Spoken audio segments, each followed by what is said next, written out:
Fox News has now caved to the woke mob. Forget Bud Light, they're now CNN Light. Who knows, maybe Dylan Mulvaney, you know, that trans TikTok star, he's going to be on their primetime lineup. Maybe. You never know. You never know.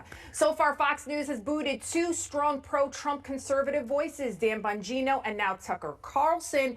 Is that a coincidence? We don't think so. Here to weigh in, former Pennsylvania Senator and Newsmax contributor Rick Santorum and president of the Family Research Center, Tony Perkins. Welcome to you both. Good evening.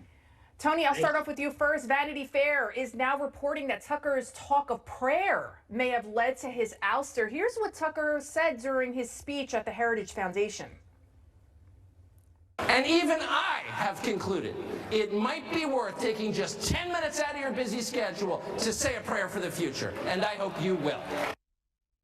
What do you think about that, Tony? Because according to Vanity Fair, sources say that Rupert Murdoch does not like to talk anything to do with faith, and maybe that might have been the nail in Tucker's coffin. Well, we certainly know that is the case, as Fox has been devolving over the last 10 years to where they are today. I mean, clearly, we're seeing them shedding their fake fur here at Fox.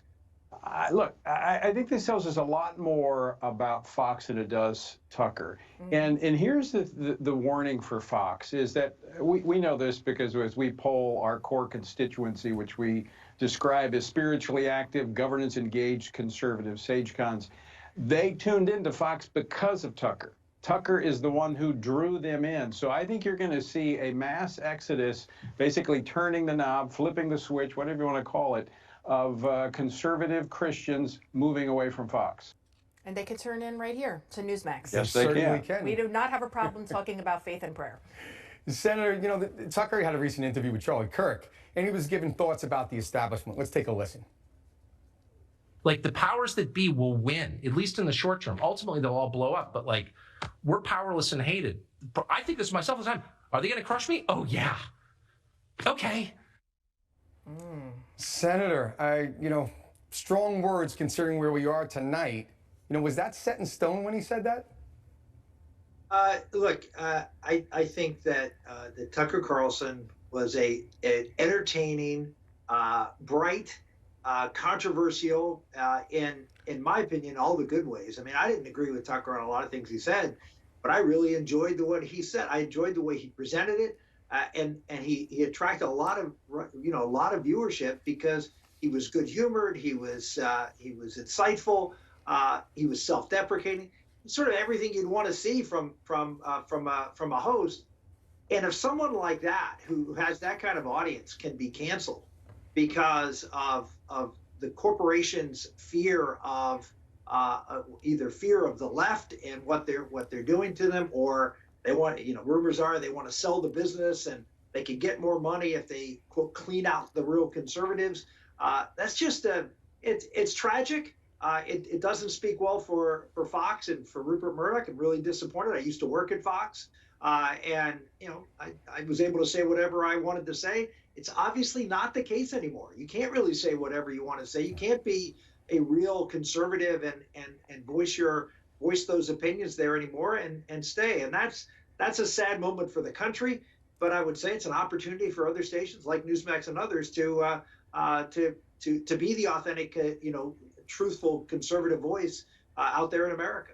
I think Fox News is now trying to create this sort of narrative. There are now reports that Tucker was pushed out over a lawsuit from an ex-producer and then the January 6th. But Tony, let me ask you this. Do you think that that's just a cover, an excuse? Because what Fox News really wants to do is they want to appease the left. I mean, even tonight, they put in the 8 p.m. slot, they put in company man Brian Kilmeade, who has been very critical of Trump. And we know that Tucker was pro-Trump, Bongino was pro-Trump. So maybe this is their way of silencing those really, really important conservative voices ahead of the 2024 election. Yeah, this is not new. I mean, we've seen them do this before. They did it. They kicked Glenn Beck to the curb. They took out Megyn Kelly. They kicked her out. When I was a Fox contributor for FoxNews.com, they made very clear they only wanted one issue or one piece on abortion a month. They didn't want to cover that issue too much. So clearly they've been making this trend away from faith-based, conservative, social, moral issues And Tucker took those issues head on. So again, this says a lot about Fox. I've been telling folks that, look, you need to move away from Fox. Do not count on Fox and their news and the majority of their hosts. And I really do think Tucker is the last straw for many conservatives. They'll be looking elsewhere, Newsmax and other online opportunities. You know, Senator, I want you to take, in about a minute, I'm going to give you a minute to answer me. You were in the Senate, I was in the House. Debate is what it's supposed to be about, right? We're supposed to be able to air our differences and discuss and robustly debate. I personally think that he was one of the best, Tucker Carlson was one of the best in getting us engaged in that debate. 30 seconds to you. Do you agree, disagree? No, I absolutely agree. But the bottom line is, Fox is running a business, and they're running a business that it sounds like, the next generation after Murdoch is looking to cash in, get rid of Fox News, and probably sell it off to one of these big corporate giants to turn it into something that we won't recognize anymore. That's the tragedy here. But it's, again, I believe this is an opportunity. It's an opportunity for other conservative voices to rise up and be heard. And I'm excited about being here at Newsmax to do that.